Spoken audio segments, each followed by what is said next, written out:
tema da minha mensagem hoje é entre provações e promessas. Vamos ler aí, 1 Pedro 1,3. Bendito seja Deus e Pai do nosso Senhor Jesus Cristo, que nos regenerou para uma viva esperança, segundo a sua grande misericórdia pela ressurreição de Jesus Cristo dentre os mortos. Verso 4. Para uma herança que não perece, não se contamina, não se altera, reservada nos céus para vós. E agora o versículo 5 é basicamente o que eu vou entrar hoje. Para vós que sois protegidos pelo poder de Deus, mediante a fé, para a salvação preparada para se revelar no último tempo. Nisso exultais, ainda que agora sejais necessariamente afligidos por várias provações por um pouco de tempo. Até aí tá bom, olha para cá o restante, eu vou lendo durante a ministração aí. Por favor. Lembre-se, na última semana eu falei sobre a graça da salvação e a importância de se ter a paz de Deus. Fiz uma pequena distinção entre paz com Deus e paz de Deus. Falei que a paz de Deus, a paz com Deus é aquela paz que nós temos em relação ao julgamento. Ou seja, quando nós, de fato, nos arrependemos dos nossos pecados, quando nós nos convertemos mediante o Senhor agir em nossas vidas, daquele momento em diante, nós temos paz com Deus. Nós temos a paz de saber que, quando chegar diante do juízo, nós não vamos estar lá por mérito próprio, mas poderemos dizer para o Senhor: o sangue de Jesus me lavou, por isso que eu sou digno do céu. Não por aquilo que eu fiz, mas por aquilo que Jesus Cristo fez. Essa é a paz com Deus. Mas eu falei que, enquanto somos peregrinos aqui, nessa terra, é de suma importância também se ter a paz de Deus, que fala de se ter paz no meio das tribulações, das angústias, das aflições. E sabemos que, de fato, todos passam por aflições, angústias e tribulações. E só um cristão genuíno consegue, mesmo em meio às provações, tribulações, angústias, aflições, enfermidade, luto, dizer: eu tenho paz, porque Deus é comigo. Isso é fundamental.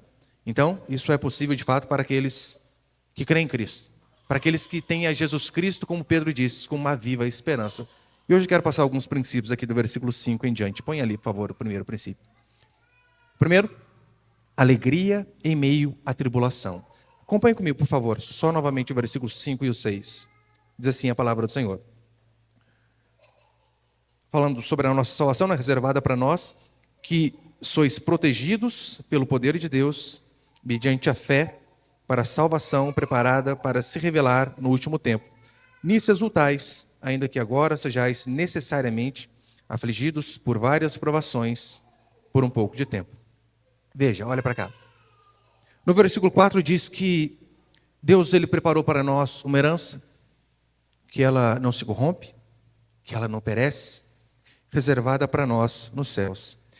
E além disso, a Bíblia vai dizer que nós, esses a qual Deus preparou essa herança, nós somos protegidos pelo Senhor.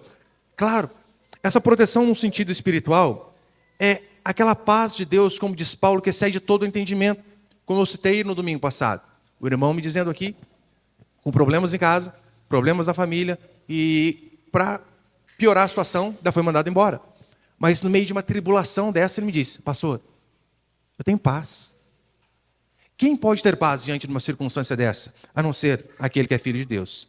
Só cristãos mesmos, em situações de perseguição, aflição, sabem que Deus é com ele. Isso, de fato, nos conforta em todos os momentos. Mas o versículo 5 também diz que Deus nos protege para a salvação preparada para nós. Eu sei que muitos dividem a salvação em 3 formas, e eu de tudo não acho errado. Mas, via de regra, nós podemos também dividir a nossa salvação em 3 tempos. Como assim, pastor? Nós podemos dizer, talvez sem sombra de dúvida de estarmos errados, que nós fomos salvos, que nós estamos sendo salvos e que nós seremos salvos. Por que essa divisão? Nós podemos dizer que nós somos salvos em relação à condenação. Porque a partir do momento que o Espírito Santo nos convenceu do pecado, da justiça e do juízo, nós nos arrependemos e cremos em Jesus Cristo, não precisamos temer em relação à condenação. Nós fomos salvos. O Senhor nos salvou. Podemos dizer que, de fato, nós estamos sendo salvos no que tange à santificação. Porque a santificação é um processo. Enquanto nós estamos aqui neste mundo, estamos passando por um processo de melhoramento, de separação, de santificação. Você pode ver, você já não é mais como você era, mas você ainda tem muito para melhorar. Como já disseram, né? Eu não sou quem eu queria ser, mas graças a Deus não sou quem eu era. Estamos num processo. Só que, por que estamos sendo salvos? Porque neste processo de santificação, nós ainda cometemos pecado. Nós ainda falhamos, por vezes caímos. E o triste é que às vezes caímos propositalmente. E podemos dizer que sim, seremos salvos no sentido da consumação final da nossa salvação. Será isso que de fato vai acontecer quando nós passarmos de uma vez por todas nos portais do céu. Quando nós ali adentrarmos, de fato poderemos dizer, somos salvos por completo. Porque lá o pecado não vai nos atingir. Lá o mal não vai nos atingir. Lá as aflições, como Pedro está escrevendo a esses irmãos, aflições, angústias, tribulações, nada dessas coisas vai nos atingir mais. E é interessante que diz que é Deus que nos protege e nos prepara para essa salvação. E se é Deus que nos protege, que nos guarda, eu pergunto a vocês, qual a possibilidade de perdermos essa salvação se é Deus quem guarda? Nenhuma. Se dependesse de nós, todos aqui sem exceção, já teríamos perdido. Graças a Deus essa salvação e esta guarda da salvação depende apenas de Deus. Depende de um Deus que tem todo o poder, por isso não há o que temer quanto a mim e quanto a você. Mas no verso 6, Pedro vai dizer assim, nisso exultais. Nisso, o que ele está falando? É o termo anterior, na alegria da salvação. É nesta alegria da salvação que nós devemos exultar. É interessante que o significado aqui de exultar é aquela alegria explosiva. Não é simplesmente uma alegria, é aquela alegria explosiva. Como que você comemora um gol em final de Copa do Mundo? Vamos lá, né? Final de Copa do Mundo, faz décadas que o Brasil não sabe o que é isso. Mas veja, talvez o último bom momento que nós tivemos aí de Copa do Mundo tenha sido aquele gol do Neymar contra a Croácia, lá nas quartas de finais, que nos deu esperança. Mal sabíamos o que esperava. Lembra? Neymar, só ele jogando no time, o resto tudo paralítico, saci, ninguém jogava naquele time.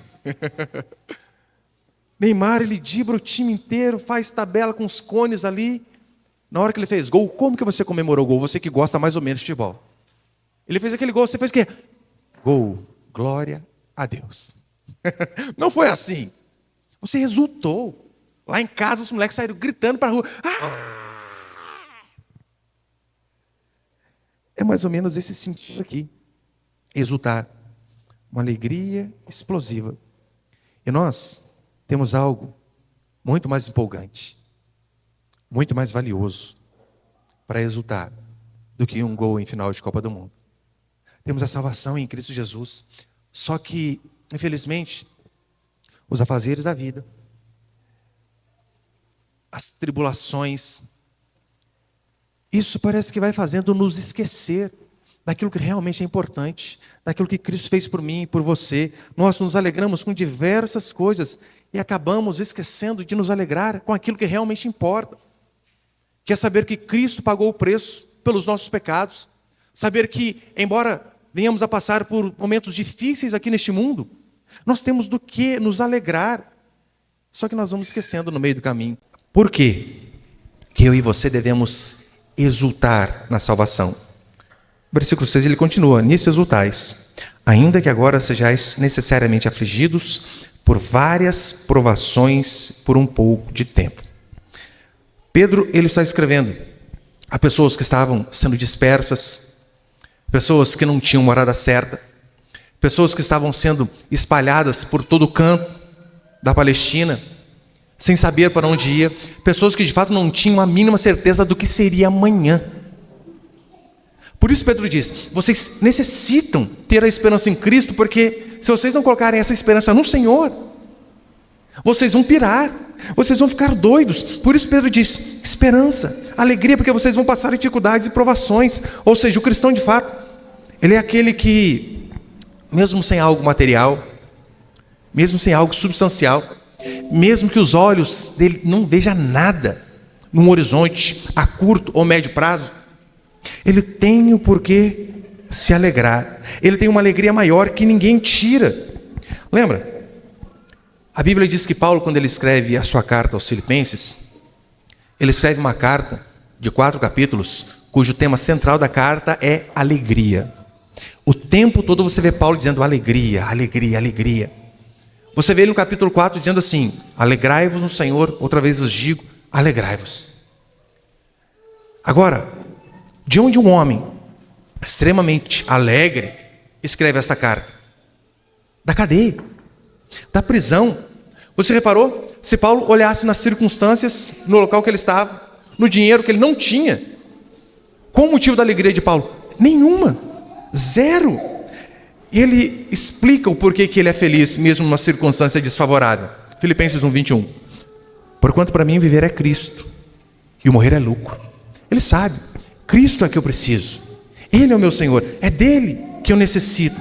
O mesmo apóstolo, o que você acha que o fez no final de sua vida, escrevendo a segunda carta ao Timóteo? Onde você acha que estava a alegria de Paulo, quando ele começa a ouvir os passos daquele algoz vindo naquela cadeia gélida, insalubre, caminhando, sabendo que ele vai vir para degolá-lo? Paulo sabia, o meu fim está próximo, eu ouço os passos. Aí mesmo numa situação dessa, olha o que o apóstolo consegue escrever. Põe ali, por favor. 2 Timóteo 4, versículo 6. No final de sua vida. Quanto a mim, estou sendo oferecido por libação, sacrifício, e o tempo da minha partida é chegado. Combati o bom combate, completei a carreira, guardei a fé. Já agora, a coroa da justiça me está guardada, a qual o Senhor, reto juiz, me dará naquele dia. E não somente a mim, mas também a todos quantos amam a sua vinda. Ou seja, nas piores circunstâncias possíveis, só cristãos conseguem ter no que se alegrar.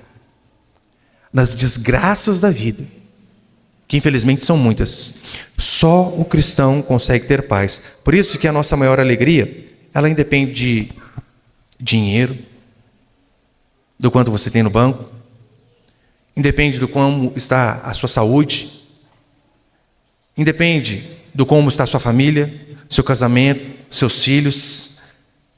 Não depende disso. A nossa alegria depende de Cristo, exclusivamente dele. Inclusive, exultar na salvação é aquilo que vai fortalecer a mim e a você nesses dias de tribulação.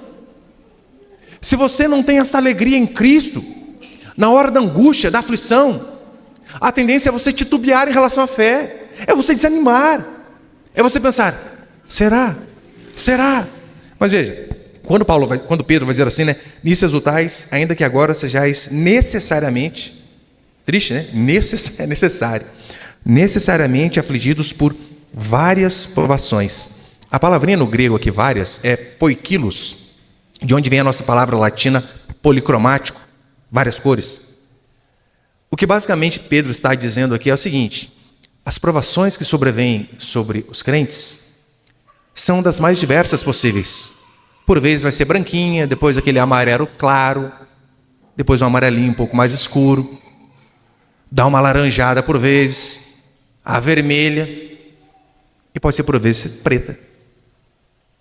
Essas são as provações que passamos nas nossas vidas. Mas sabe o que é o bom? Que o mesmo Pedro, no capítulo 4, depois ele vai dizer sobre a multiforme graça de Deus. E a palavra usada ali, multiforme, é a mesma palavrinha aqui no grego, poikilos. Ou seja, o que Deus está dizendo basicamente é o seguinte: para cada cor de tribulação, de angústia que vocês passaram, eu vou dar a vocês uma medida necessária de graça, misericórdia e força. Por isso vocês precisam aprender a confiar em mim. E Pedro, ele nos conforta ainda mais. Ele diz: ainda que a vida seja difícil, lembre-se, é por um breve tempo, é por um período curto. Não é isso que ele disse aqui? Necessariamente afligidos por várias provações por um pouco de tempo. Não diz a vida toda, mas por um pouco de tempo. É por isso que o salmista, o Salmo 30, ele escreveu de forma assertiva dizendo: o choro, ele pode durar uma noite. Há essa possibilidade. Em relação às aflições, sim, há possibilidade. Mas o que ele fala em relação à alegria? O choro pode, a alegria vem. vem pela manhã. Essa é a certeza que nós temos. E chegará de fato um dia onde não haverá mais nenhuma provação, tristeza, choro. Mas enquanto esse dia não chega, o que eu e você temos que fazer é nos mantermos firmes com a fé no nosso Senhor. Segundo princípio, nossa fé será provada. Acompanhe comigo o versículo 7. 1 Pedro 1, 7. Para que a comprovação da vossa fé, mais preciosa do que o ouro que perece, embora provado pelo fogo, redunde em louvor, glória e honra na revelação de Jesus Cristo. O cristão, ele vive pela fé. Só que, constantemente, essa fé que nós temos em Cristo, ela vai ser provada. Por vezes, teremos que mostrar a nossa real esperança. Por vezes, teremos que mostrar onde está a nossa confiança. Como o irmão Edvaldo disse aqui no começo. Você confia em quem? No seu trabalho? Na força do seu braço? No seu dinheiro? Naquilo que você tem? Ou você confia no Deus que sustenta você? E por vezes seremos provados. Teremos que demonstrar, Senhor, de fato a minha alegria está em Ti. Os apóstolos passaram por isso. Paulo talvez foi o que mais passou. Paulo passou por muitas angústias. Mas olha o que ele vai dizer na segunda carta aos Coríntios, capítulo 1, versículo 8. Irmãos, não queremos que ignoreis a tribulação pela qual passamos na Ásia, porque foi muito acima das nossas forças, de tal modo que chegamos a desesperar da própria vida. Na verdade, tínhamos sobre nós a sentença de morte, para que não confiássemos em nós mesmos, mas em Deus, que ressuscita os mortos. E eu preguei sobre isso aqui quarta-feira. Provavelmente ao episódio que Paulo se refere, onde ele chegou a desesperar da própria vida, foi quando a cidade inteira de Éfeso queria matá-lo. Onde um teatro com 20 mil pessoas, uma cidade inteira, buscando ver o final, o fim, a morte daquele homem. Aí por que Paulo diz? Chegamos a desesperar da própria vida, tínhamos a sentença de morte para que não confiássemos em nós mesmos, mas no Deus que ressuscita os mortos. Paulo precisou mostrar, Deus, a minha confiança não está na minha sabedoria, não está na minha inteligência, naquilo que eu tenho, naquilo que eu sou, naquilo que eu represento. Minha confiança está em Ti. Tem uma música antiga, eu ouvi ela hoje de manhã, lembra que é mais ou menos assim? Cada vez que a minha fé é provada, Tu me dás a chance de crescer um pouco mais.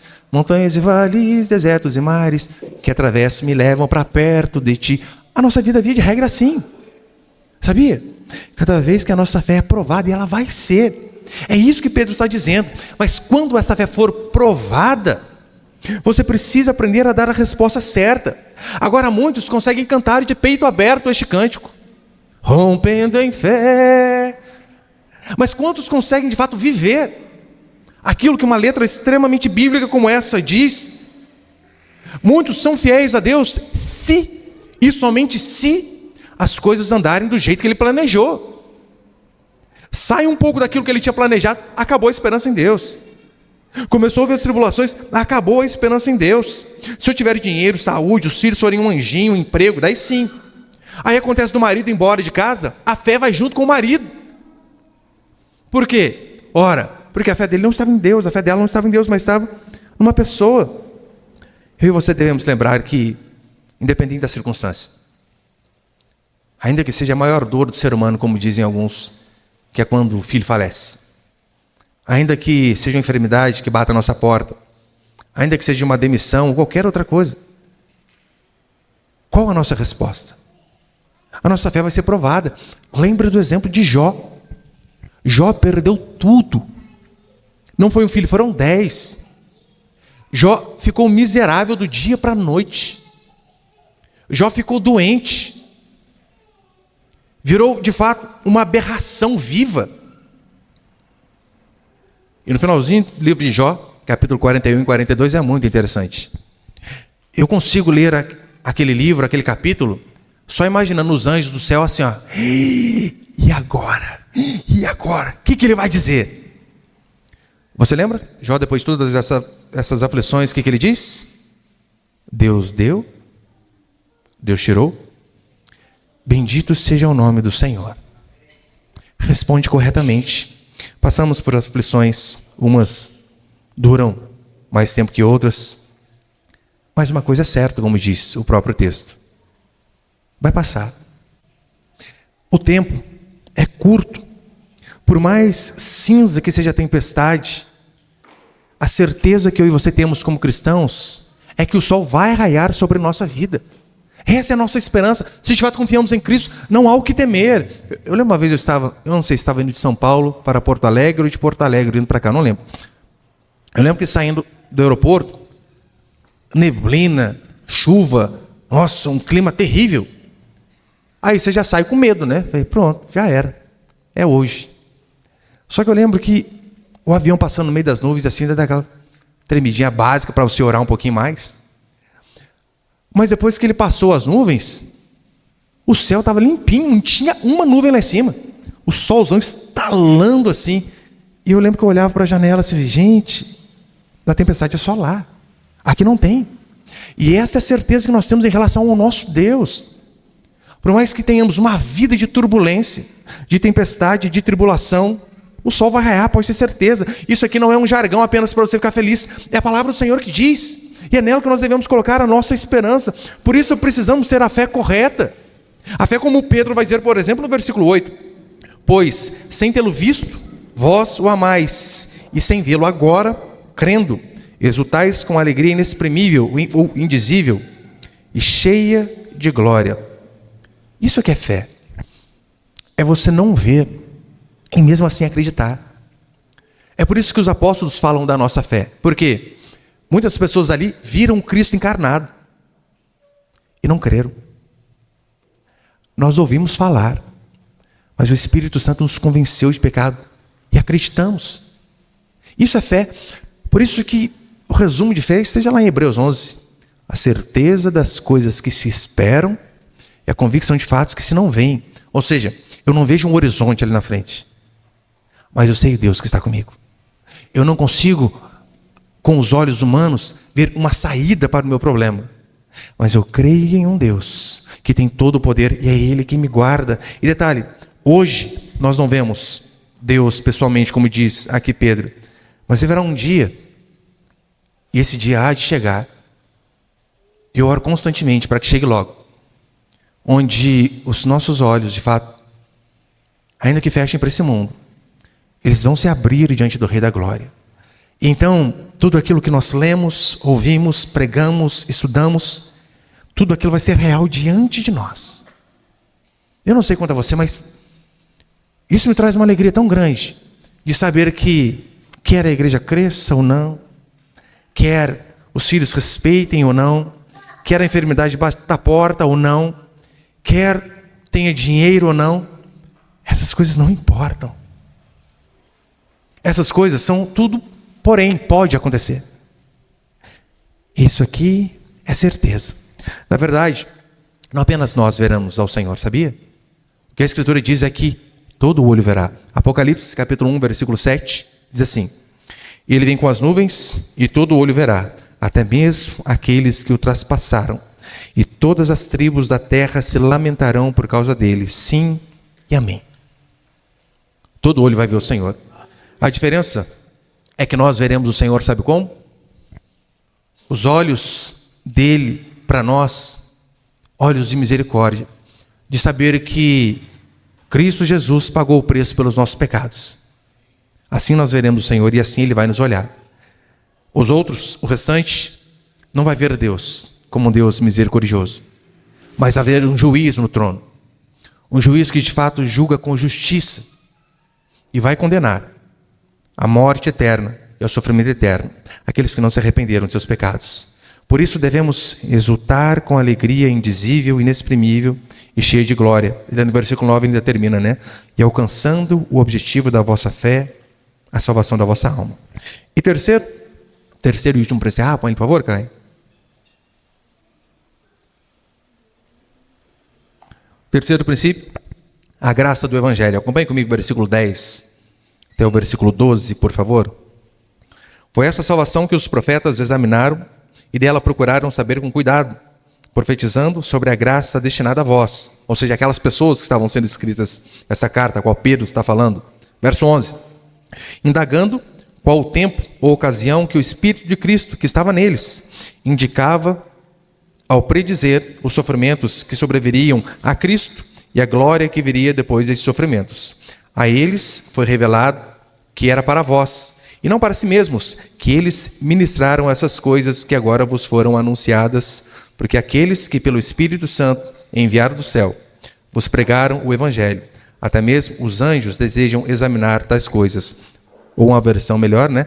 Os anjos anelam perscrutar. Veja, o versículo 10 diz que os profetas examinaram e procuraram saber de fato o que era isso. Para você ver que aquilo que nós pregamos aqui não é novidade. Os profetas do Antigo Testamento já ensinavam a respeito da salvação em Cristo. Aquilo que ensinamos hoje. A única diferença é que eles ensinavam sobre o Cristo que viria. E nós estamos à frente da linha do tempo e ensinamos sobre o Cristo que veio. Mas a salvação sempre foi com base em Cristo. É interessante que o texto diz, eles pesquisaram e investigaram esse assunto. O Espírito Santo havia predito a eles, inclusive, os sofrimentos que Cristo teria e a glorificação dele mesmo. Tudo isso estava escrito. Ou seja, há uma unidade entre o Antigo e o Novo Testamento. Por isso que eu não gosto dessas bibliazinhas que é só o Novo Testamento. Eu tenho o Novo Testamento de bolso. Você está decepando a Deus, ele é um só. A Bíblia é uma só. Esta graça profetizada por eles era destinada àquelas pessoas que estavam por vir. Aquelas que estavam aflitas, a qual Pedro está escrevendo, lembra? Peregrinos e eleitos da dispersão. Aqueles homens lá atrás estavam escrevendo para que esses homens e nós pudéssemos ter paz mesmo em meio à aflição. O Pedro está dizendo que os profetas do Antigo Testamento eles receberam informação de que eles ministrariam não para si mesmos, mas para um povo que viria dezenas, centenas de anos depois. Este povo era o objetivo, primário aqui de Pedro, mas nós e toda a igreja, aquilo que eles falaram sobre a vida, sobre a morte, sobre a ressurreição de Cristo, não era para benefício próprio, era para que anos mais tarde, o povinho lá de Pindamonhangaba, até o nome é difícil de falar, pudesse de fato crer, se arrepender e ser salvo. Esse versículo 11, na Nova Tradução da Linguagem de hoje, diz assim, E eles, os profetas, profetizaram a respeito da salvação que Deus ia dar a vocês. E é interessante, que eles profetizavam pelo Espírito de Cristo. Você reparou? Que Jesus Cristo, mesmo antes de encarnar, mesmo antes de nascer de Maria, já existia. O nosso Senhor sempre existiu, em todo o tempo. E os profetas descrevem tanto a humilhação como a exaltação dele. E, particularmente, essa é uma das coisas fantásticas que existe na Escritura. E um dos motivos, de fato, porque eu creio na Bíblia. Porque a Bíblia não é um livro comum. Ela é um livro único. Veja, qual você acha? Qual a possibilidade ou qual a probabilidade de eu acertar com extrema exatidão quem vai ser o prefeito de nossa cidade daqui a 500 anos e a forma que ele vai governar? Qual a probabilidade de eu acertar exatamente isso? Zero, nenhuma. Agora veja a Escritura. O Antigo Testamento, há cerca ali de 30 profetas diferentes, citados, no intervalo de 1.500 anos. 30 pessoas, no intervalo de 1.500 anos, em locais diferentes, com personalidades diferentes, culturas, por vezes, diferentes, assim como Daniel na Babilônia. Mas ainda assim, em lugar nenhum, você vê alguma contradição entre eles. E você vê suas profecias se cumprindo com exatidão. Lembra quando é profetizado a respeito da morte de Jesus Cristo? Porque você pode dizer assim, pastor, eu acredito que Jesus Cristo foi um picareta, que ele lia a Bíblia e fazia aquilo que estava na Bíblia para todo mundo dizer que é para ele falar para todo mundo que de fato estava se cumprindo nele. Ah, tá bom. Ele nasceu e foi para Nazaré. Ele era bebê. Qual o poder que ele tinha sobre isso? Nenhum. Ou você acha que ele já nasceu ali com 2 meses? Papai, para Nazaré, que o bicho que está pegando, o pessoal está atrás de mim, corre. Você acha que ele falou isso? Óbvio que não. Mas vou dar outro exemplo. Qual a interferência que ele teve após ter morrido na cruz, onde ele está crucificado com 2 ladrões, e então, chegando o sábado, aqueles algozes vêm abreviar a morte, quebram os joelhos de um ladrão, do outro, e eles chegam diante de Cristo para fazer isto. Você lembra o que acontece? Eles chegam diante de Cristo e dizem, não precisa, ele já foi. Aí o texto de Mateus diz assim, para que se cumprir o que havia sido escrito pelo profeta, nenhum de seus ossos se quebraria. Qual o controle ele tinha sobre essa situação? Zero. Uma vez acho que eu tinha feito um cálculo de probabilidade, só sei que eu não lembro exatamente o número, mas para que 3 ou 5 profecias dessas se cumprissem ao acaso a respeito de Jesus Cristo, era tipo 1 vezes 10 elevado a 100 e cacetada. É um número meio impossível lá. Esse é um dos motivos porque eu creio na Escritura. O que eles escreveram, eles não escreveram de suas cabeças, mas escreveram, como diz Pedro, soprados pelo Espírito de Cristo. E essa mensagem foi entregue a eles para que nós também pudéssemos recebê-la. E o versículo 12 aí, para encerrar, ele vai dizer assim: a eles foi revelado o que era para vós, ou seja, aos profetas foi revelado aquilo que era para nós, para as pessoas da época de Pedro e para nós, para toda a igreja do Novo Testamento. A eles foi revelado o que era para vós, e não para si mesmos, que eles ministravam essas coisas que agora vos foram anunciadas por aqueles que pelo Espírito Santo, enviado do céu, vos pregaram o Evangelho. Até mesmo os anjos anelam perscrutar. Veja, os anjos anelam. Eu amo essa afirmação aqui, porque o que é a mensagem do Evangelho? É o culpado morrendo pelo inocente. É você saber que você tinha uma dívida impagável, e as boas novas é de fato saber que essa sua dívida impagável foi quitada por alguém. Por isso, boa nova. Por isso, motivo de alegria. Saber que um ser perfeito, sem pecado, pagou pelos nossos muitos pecados. Por isso, o Evangelho significa boas novas. E essa mensagem ela foi entregue ao Espírito de Cristo pelos profetas. E agora, quando Pedro está escrevendo a carta, também foi entregue àqueles homens, a Pedro e aos missionários. E hoje é entregue aos servos de Deus para a sua igreja. Continua. Então essa mensagem de graça, essa mensagem de salvação sem meritocracia, essa mensagem sublime, a Bíblia diz que foi destinada a quem levá-la? A nós. Você percebeu que Deus poderia usar os anjos para pregar? Ia pregar muito melhor que eu e os irmãos aqui, com certeza. Muito melhor, nem se compara. Só que, primeiro que o verbo perscrutar aqui, no original, ele dá a intenção de que, sabe aquela olhadinha esticando o pescoço assim, ó?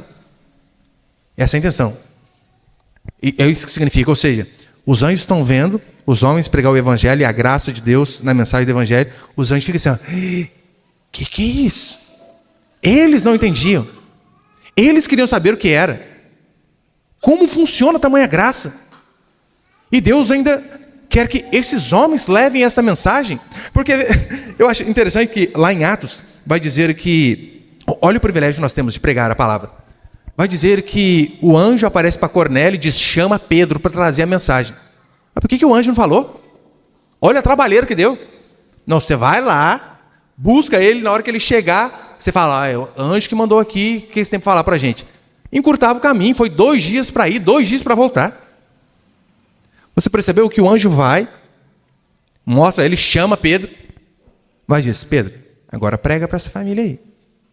Isso cabe a vocês, homens falhos e seres humanos. A salvação, ela é gloriosa e essa mensagem foi encarregada a nós. Não foi só a mim. Nós, aqui no plural.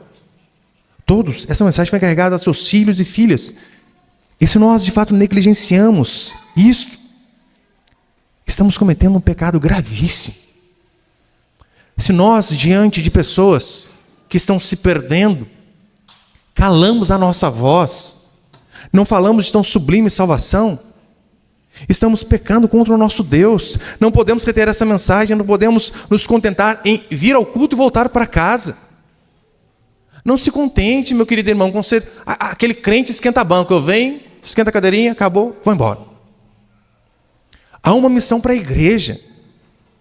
Há uma missão para vocês, para mim. Na verdade, eu sou mais como se fosse um técnico de futebol que explica o que os irmãos devem fazer. Mas a missão é nossa. É no coletivo. O crescimento da nossa igreja, a pregação do Evangelho para os parentes nossos, para a nossa cidade. Esse peso não está só sobre mim.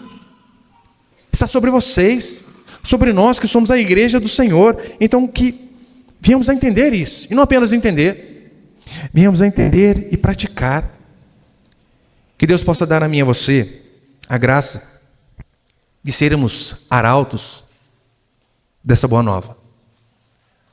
Dos dias de quarta e dias de domingo, onde são os dias de culto de nossa igreja, de bater até uma aflição em nosso coração, dizendo: não convidei ninguém. Como assim? Deus me salvou e eu sei o caminho da salvação, e eu não vou chamar ninguém.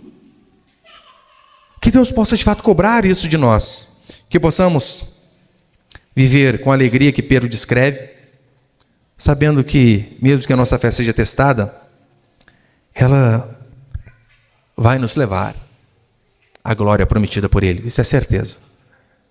Que aprendamos a valorizar aquilo que é mais importante, exultar na salvação das nossas almas. É disso que precisamos. E por mais que o presente seja difícil, todos temos a certeza de que o nosso futuro já foi escrito pelo sangue de Cristo. E se nós temos a certeza do fim, não precisamos temer os meios. Amém, meus queridos?